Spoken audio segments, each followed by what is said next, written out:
Philosophers, dramatists, theologians have grappled with this question for centuries. What makes people go wrong? Interestingly, I asked this question when I was a little kid. When I was a kid growing up in the South Bronx, inner city ghetto in New York, I was surrounded by evil, as all kids are who grow up in a city. And I had friends who were really good kids who lived out the Dr. Jekyll, Mr. Hyde scenario of Robert Louis Stevenson. That is, they took drugs, got in trouble, went to jail, some got killed, and some did it without drug assistance. So when I read Robert Louis Stevenson, that wasn't fiction. The only question is, what was in the juice? And more importantly, that line between good and evil, which privileged people like to think is fixed and impermeable, with them on the good side and the others on the bad side, I knew that line was immovable and it was permeable. Good people could be seduced across that line, and on some rare circumstances, bad kids could recover with help, with reform, with rehabilitation. So I want to begin with this wonderful illusion by Swiss artist M.C. Escher. If you look at it and focus on the white, what you see is a world full of angels. But let's look more deeply. And as we do, what appears is the demons, the devils in the world. And that tells us several things. One, the world will always be filled with good and evil, because good and evil is the yin and yang of the human condition. It tells me something else, if you remember. God's favorite angel was Lucifer. Apparently, Lucifer means the light. It also means the morning star in some scripture. And apparently he disobeyed God, and that's the ultimate disobedience to authority. And when he did, Michael the archangel was sent to kick him out of heaven along with the other fallen angels.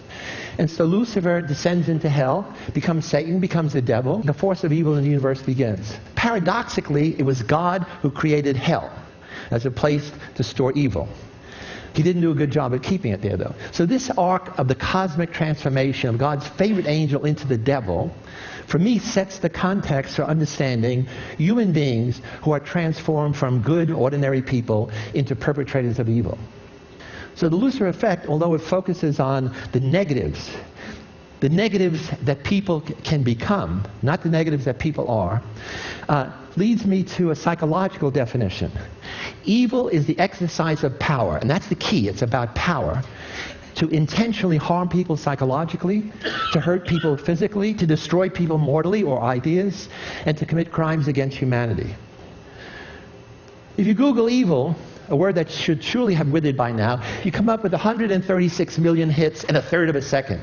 A few years ago, I'm sure all of you were shocked, as I was, with the revelation of American soldiers abusing prisoners in a strange place, in a controversial war, Abu Ghraib in Iraq.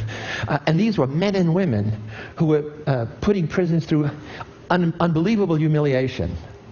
I was shocked, but I wasn't surprised, because I had seen those same visual parallels when I was the prison superintendent of the Stanford Prison Study.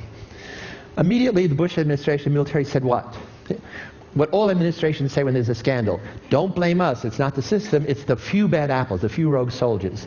My hypothesis is American soldiers are good, usually. Maybe it was the barrel that was bad. But how am I going to deal with that hypothesis?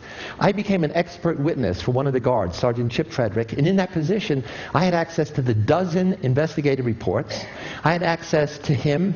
I could study him, have him come to my home, get to know him, do psychological analysis to see was he a good apple or bad apple.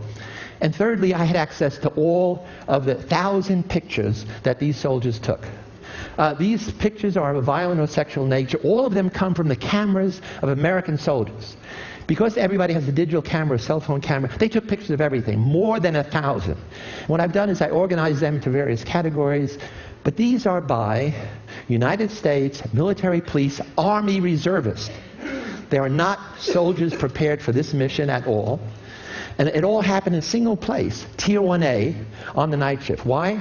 Tier 1A was the center for military intelligence. It was the interrogation hold.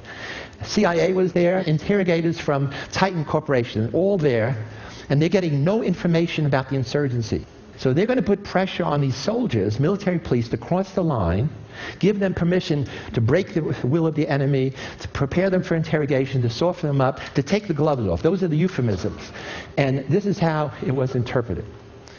Let's go down to that dungeon.